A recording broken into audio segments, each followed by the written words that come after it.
ඔයා රෑට බත් කෑවොත් බඩ එනවා කියලා ඔයාටත් කට්ටිය කියනවද? රෑට බත් කෑවොත් බඩ එනවා කියලා ඔයා හිතනවද? ගොඩක් අය කියනවනේ රෑට බත් කෑවොත් ඔයාට ලොකු බඩක් එයි කියලා. ඉතින් රෑට බත් කන්නම බැරිද? ඇත්ත මොකද්ද? මම මිනිත්තු 3කින් ඔයාට ඒ කතාව කියලා දෙන්නම්. ඔයා දන්නවද බත්වල වරදක් නෑ. අවුල තියෙන්නේ අපි කන විදිහේ. පළවෙනි එක අපි රෑට කන්නේ බඩගිනි නිසා නෙවෙයි. දවල්ට හරියට කන්නේ නැතුව රෑට ටීවී බල පිඟාන පිරෙන්න බත් බෙදා ගන්නවා. ඒක කම්මැලිකම හා කටරහ. දෙවනි හේතුව රෑට ඇඟ ස්ලෝ වෙනවා. උදේට දුවනවා, වැඩ රෑට නිදා ගන්න ලෑස්ති වෙනවා. එතකොට කෑම දහණය වෙන්නේ අඩුවෙන්. බත් පිඟානම්ම කෑවොත් ඒ කාබ්ස් ඔක්කොම ෆැට් වෙලා බඩට යනවා. තුන්වෙනි එක රෑට බත් එක්ක කන අතුරු ටික. රෑට බත් කන්නේ පරිප්පුයි මැල්ලුම් එක්ක නෙවෙයිනේ.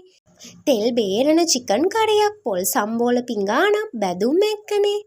එතකොට කැලරීස් 1000 පැනලා නිදා ගන්න කලින් බඩට බෝම්බයක් ගහනවා වගේ. ඔයාට රෑට බත් කන්නම ඕන නම් හරිම විදිහ මේකයි. පළවෙනි එක නිදා ගන්න පැය 2කට කලින් කාලා ඉවර කරන්න.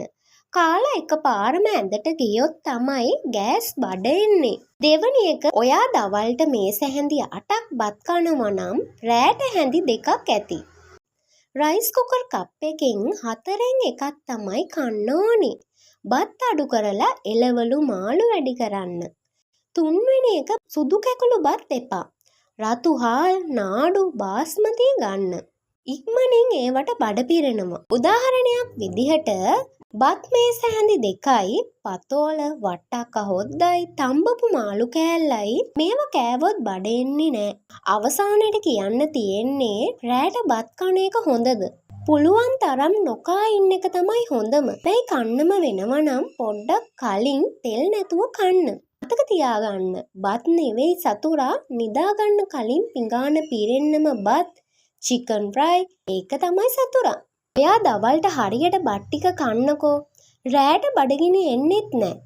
මම වෛද්‍යවරයෙක් නෙවෙයි. මේ අධ්‍යාපනික කරුණු සහ මගේ අදහස ඔයාට ලෙඩක් තියෙනවා නම් මේ පිළිබඳව තව දැනගන්න අවශ්‍ය නම් වෛද්‍යවරයෙක් හමුවන්න.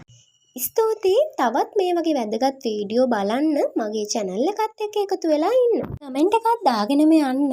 ඔයා රෑට බත් කන කෙනෙක්ද? බත් වෙනුවට වෙන දෙයක් කන කෙනෙක්ද? එහෙම නැත්නම් මුකුත්ම කන්නේ නැති කෙනෙක්ද කියලා ඔයාගේ අදහසත් ලියාගෙනම යන්න.